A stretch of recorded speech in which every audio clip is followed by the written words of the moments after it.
What is up, YouTube? I'm Galdite74 here, bringing you our Week 2 battle of the PEBA. This week we are taking on the Saudi coach of the Boston Sentrets. I hope I pronounced that correctly. We are going into this game with a 1-0 record, while he is going into this game with an 0-1 record, meaning we won last week and he lost last week. We beat the Hungry Beedoo 3-0, spoiler alert. It could have been 4-0, but we kept the S3-0. But just because he lost his last battle doesn't mean we can't lose this, because his team's actually really threatening. And before I get into his team, I want to plug yesterday's video. It is the quarterfinals game of the Ocean League. Highly recommend you guys go check it out. It's a pretty solid video. But with that all out of the way, we're going to just go straight into the team builder, as I'm going to go into his team. Now, his team is really threatening, as I just said. His team consists of Magearna with Z moves, Mega Pinsir, Terrakion, Rotom-Wash, Goodra, Rabombi, Kai Fabregas, Incineroar, Golisopod, Komalo Z moves, and Simisage with Z moves. Now, what I expect him to bring consists of Magearna Z moves, because that thing is just, it's a Magearna Z moves, like, come on. Mega Pinsir, Rotom-Wash, Goodra, Golisopod, and the last one's kind of optional. It could be Terrakion. I could also see Kai Fabregas or Incineroar coming, but that's kind of what I expect him to bring. I do think his team is a little top heavy. Not to say that his lower tier threats can't do anything, it's just I'm a lot more worried about his higher tier mons than his lower tier mons. And his team is very offensive, that I didn't really realize how offensive it was up until I was building. I'm just like, my defensive walls might have a hard time in this matchup, because he's got some, like Mega Pinsir can wall break really well, Magearna can with a Z move, Terrakion to an extent, maybe not against my team so well, and even Goodra, if it's like a really offensive Goodra, can kind of break through my team. But that is his team. The team I am bringing this week, it consists of Volcarona, Hippowdon, Megadoncy, Haxorus, Tangrowth, and Tentacruel. So this team is kind of the original idea I had when I was drafting this team. Basically because he has to figure out which one of my offensive mons is a setup mon, or which one's going to be a wall breaker, or which one's going to be both. Because as you see on screen here, Volcarona, which is usually a Quiver Dance standard setup set, is actually a choice spec set this week. We're running 252 speed and 252 special attack with a modest nature. This outspeeds max speed Rotom, barring Scarf, with the moves Fiery Dance, Bug Buzz, Giga Drain, and U-Turn. And now, show me a Fiery Dance switch-in is Rotom-Wash and Terrakion and Goodra. And Incineroar, but now I'm saying that out loud. But Bug Buzz rips apart Incineroar, and Giga Drain rips apart Rotom-Wash and Terrakion. And even those two, if they're, especially if Rotom-Wash is offensive, Fiery Dance is doing a clean, like, almost 40%, if not a little bit less, but it's still like chip damage that is really important. And then I think like everything else in this team just doesn't take Fire Dance whatsoever. Goodra does, but I have a lot of ways around Goodra this week, so even though Goodra can be threatening offensively, defensively it's not really a problem. And basically U-Turn's there for momentum, Giga Drain again for the Terrakion, Rotom-Wash. And this thing is just to break something early game, and I can just revenge anything with Volcarona as well. Make sure Magearna doesn't get too out of hand. And Volcarona is probably one of the most important mons of the team this week, basically just due to its wall breaking capabilities. Next up we have the Hippowdon. Hippowdon is rocking Stealth Rock, Earthquake, Rock Tomb, and Slack Off with the Rocky Helmet. 248 HP, 232 defense with an Impish nature, and 20 in speed. Speed's there for Golisopod if it wants to speed creep, but I doubt that's going to be a thing, but for the off chance, I'd rather be faster than it. Basically, I have rocks here. I want to put them up and force Rotom to defog, because that's basically his only good defogger.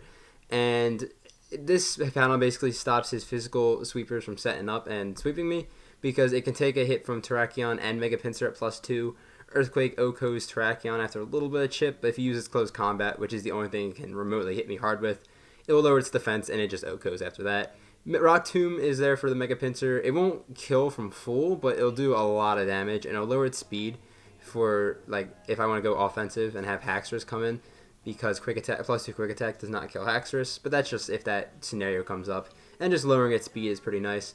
And outside of that, it also just stops basically all of his physical attackers, because physical Goodra doesn't do much to this thing. Komalo doesn't do too much to Hippowdon. I do have to be careful. Well, Simisage can, but outside of Simisage. It stops Incineroar too. Not Golisopod, but if Golisopod is like first impression, then it's not that hard to deal with. And then Magearna can't really safely switch in because Earthquake exists. So Hippowdon is the second most important mon, obviously, as I put it on the team here. I don't usually put my mons by importance in order, but this week it looks like it kind of is, not quite, but a little bit. and that is the Hippowdon. And Rocky Helmet and Sandstream Chip is always nice against his team, as his team kind of lacks reliable recovery. So that's Hippowdon. Next up, we have Mega Dynasty. Mega Dynasty is rocking max special attack, 240 speed with a timid nature, and 16 in HP. Moves being Calm Mind, Moonblast, Power Gem, and Earth Power. Now, Dynasty is a double-edged sword here, as Dynasty does so much work to his team. Mega Pinsir just, it revenges all of his attackers, basically, because Mega Pinsir, I can just Power Gem, Terrakion, Moonblast. Rotom Wash doesn't really want to take a hit from this thing. Gudra, Moonblast, Rabombi, Power Gem. Grigus doesn't want to take a hit. Incineroar doesn't want to take a Power Gem. See, it just rips through his team, but then you have Magearna. And Mega Dynasty does not do well against Magearna. That's why I have Calm Mind for the off chance. If I have Stand Up and I have a Calm Mind boost as Magearna switches in, and it's an offensive Magearna, this is very situational. And he has Flash Cannon. I actually live the hit, and I can do so much damage with Earth Power, and that's just an off chance that happens. But again, Deontay just rips through this team outside of Magearna, but I just don't want to let Magearna set up, so it's not as big of importance to the team, but that's the Mega Deontay set. Next up, we have Haxorus. First time we're bringing it. This Haxorus has Dragon Dance, Dragon Claw, Earthquake, Rock Slide, max attack, 232 speed with a Jolly Nature, 24 HP with a Lumberry. I originally had the Ground Zeon here, but I thought my original plan was to set up on the Rotom Wash, but if he Will-O-Wisp, for some reason I had this thought, I was like, oh, I'll just keep clicking Dragon Dance, but then I thought, if I just throw a Lumberry on there, I'll solve my problems. And I wouldn't really need the Ground Z if I'm at +1 anyway. Basically, Haxorus is here to late game clean, because with his team, everything has chip on it, Haxorus wins. If I can get a Dragon Dance up, a little bit of chip on Magearna, Earthquake knocks it out. A little bit of chip on like Terrakion, Earthquake's got it. A little bit of chip on Rotom Wash, Earthquake because of Mold Breaker. Mold Breaker is a good ability. And at +1 speed, it just knocks out Rabombi too. Basically, it just sweeps his team if everything is shipped down late game. So that is the goal with Haxorus. I hope it works out, because I've been looking really forward to using Haxorus. Kind of like an underrated threat. And that's my offensive Mommy got out of the way. Next up, we have Tangrowth. Tangrowth is rocking Giga Drain, Earthquake, Rock Slide, and Leech Seed. Max HP, max defense, which with an Impish Nature, which is actually not marked on here, which I'll mark now. I know I have Giga Drain and I have an Impish Nature, but I felt like the damage with Earthquake was going to be a little more useful. And Giga Drain is just there to get some health back with Regenerator and Leftovers and all that stuff.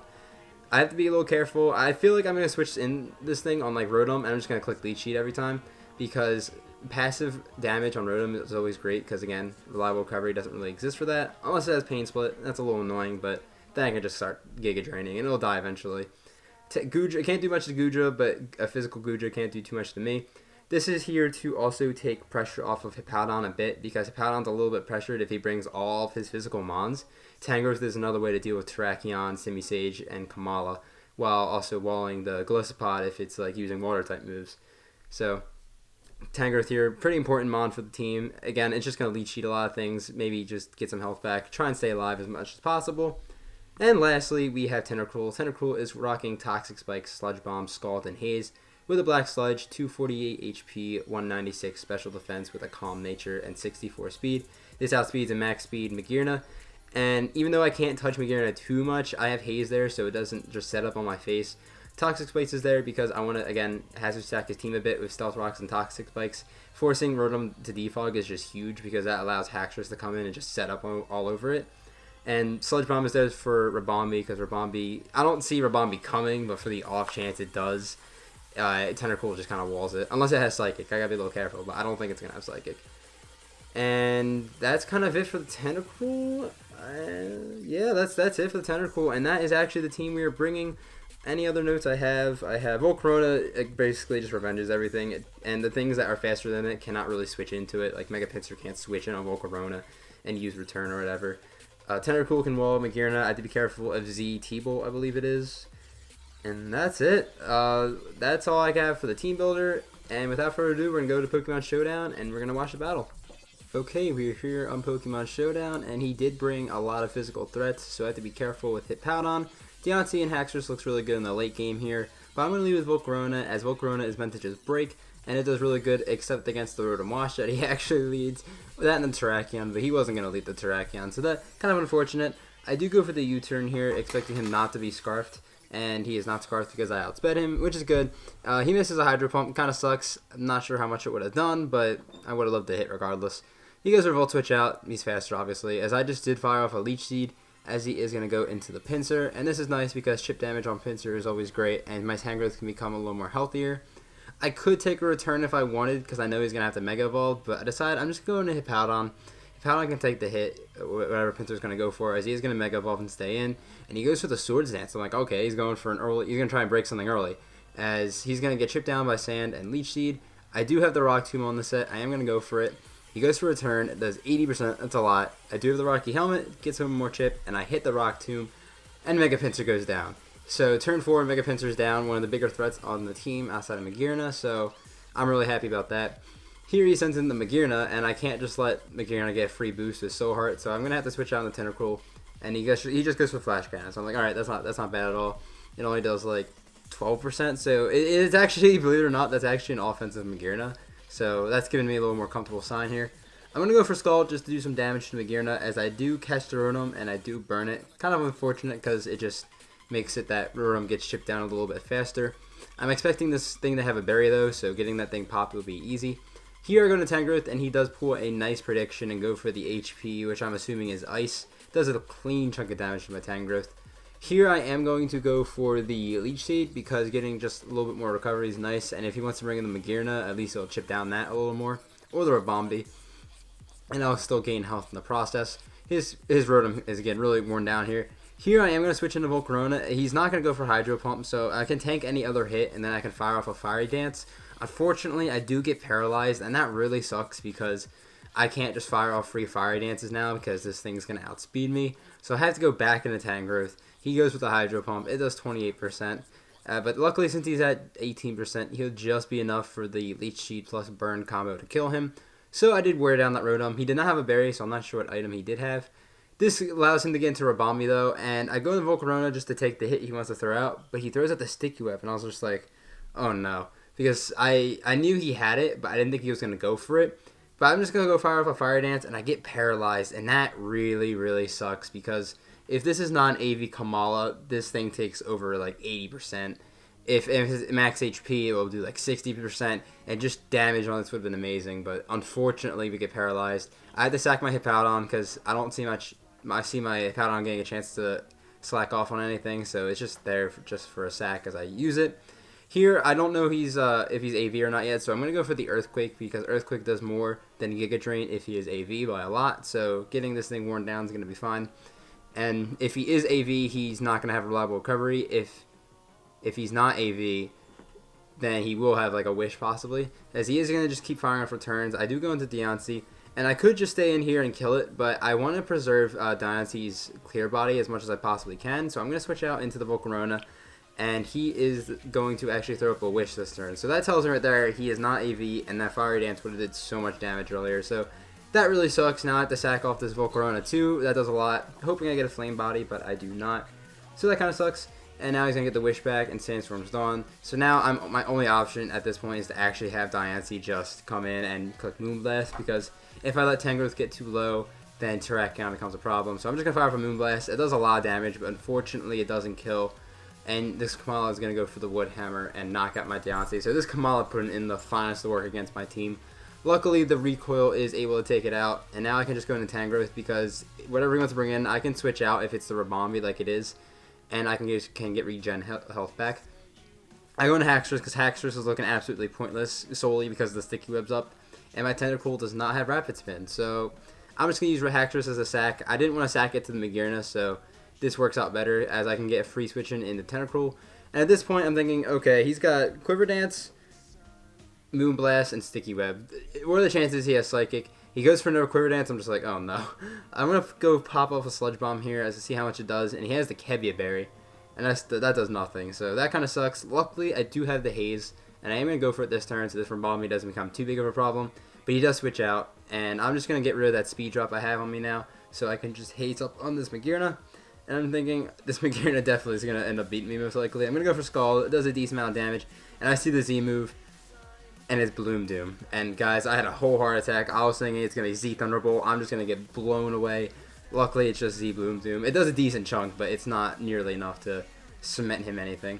As he is going to go fire with the Flash Cannon. And I'm thinking at this point, I'm like, alright, I think I lose to the Terrakion, but I wasn't actually positive because this Magearna is like not set up. He's got Solar Beam. I'm gonna switch into Tangrowth to take the Solar Beam and switch back out. But I'm thinking this. I mean, if that's not a set up Terrakion, which it probably is, but if it's not, then there's a chance because Tangrowth takes hits from Terrakion for days. It's just if it's set up, and you know Stone Edge, and even if I can live a +2 hit, Stone Edge's got a high crit ratio, and you know stuff like that happens. A max roll would kill Tangrowth too. But I'm gonna just go back into Tentacruel and install out this Magearna because he can't switch in Terrakion onto my Tentacruel because of Scald, and that's gonna do a lot of damage. He switches in the Rabombi, and at this point I'm convinced Rabombi doesn't have Psychic because he would have went for it by now, as he does reveal his last move to be Bug Buzz. It does 13%. I'm a little confused on why he didn't just Bug Buzz when he was at +2 because he kind of just sacked it here. He would have had more damage. I don't know if it really matters. But now I'm feeling a little more comfortable as he is going to send in the Terrakion now, and this was the moment of truth. I'm just like, I'm going to switch on Tangrowth. Really hope he doesn't set up a Swords Dance here or gets a crit or anything. And he just goes for the Stone Edge, no crit, and I'm saying, okay, that's not bad damage at all, actually. I can tank another one and go for Giga Drain, as he is going to stay in and use it again. And I'm going to go for Giga Drain, and it is over half. I'm just like, after that turn, I was really confident with this battle, because Terrakion's not really a problem anymore. He can't switch into anything. He's going to go back into Magearna, as I'm going to fire off another Giga Drain. I almost went for Earthquake that turn. I almost did, but for the off chance it lived, I didn't want to risk it or anything. So I'm going to go back into Tentacruel. He could pull like this double nonsense going to Terrakion, and we could just switch back and forth, but that would waste our time, and it wouldn't really benefit any of us. He's going to fire off a Flash Cannon. I'm just going to fire off another Scald, because now Terrakion cannot even switch in and like live. So he's running out of options here. He's using Flash Cannon, hoping to get the Spadef drop. Unfortunately for my opponent Nasadi here, he did not get like a single Spadef drop because I was not actually Clear Body on this set. I was Liquid Ooze, I think. So I could have got the Spadef drop. But my Tentacruel's going to be able to win this war out. I'm going to Scald, and Magearna's going to go down. And all it comes down to is that Terrakion. And at this point, if he didn't set up a Swords Dance that turn before, I'm pretty confident he's going to be like a Scarf set or something. Which would be kind of weird on a Webs team, but who knows. He goes with the Zen Headbutt, cool tech, and that's going to knock out the Tentacruel. But I'm feeling really safe at this point. I basically have won this game one because he can't one-shot me. As he's going to go for Zen Headbutt again, proving that he's basically a Scarf set. That's not banded damage, so we are going to take the win 1-0 against Nasadi. GG to him. I'm actually, not going to lie, guys, I'm really shocked we won because Kamala put in the work against my team, and that Rabombi was really threatening at one point. But I really feel like we played our defensive mons very well. I think Tangrowth and Tentacruel combo is really nasty, and he didn't have the tools to break it down. He could have possibly if he had like Z Thunderbolt, or he had somehow set up a Calm Mind on with Magearna. I don't know how, but it was definitely possible. But again, I think we played really well. Again, GG to Nasadi. Next week we take on Aquarius, who is 2-0. Like there's like 5 or 6 coaches that are 2-0 at this point, including us now. But Aquarius is a very, very good battler, guys. So it's going to be a really, really tough one. But anyway, that's all I got for you guys for this video. If you enjoyed the video, please leave a like. If you like Pokemon Draft League content, consider subscribing to the channel, as I'm trying to upload more on the weekends. That's all I got for you guys. I'm going to head out of here. Have a fantastic day, YouTube.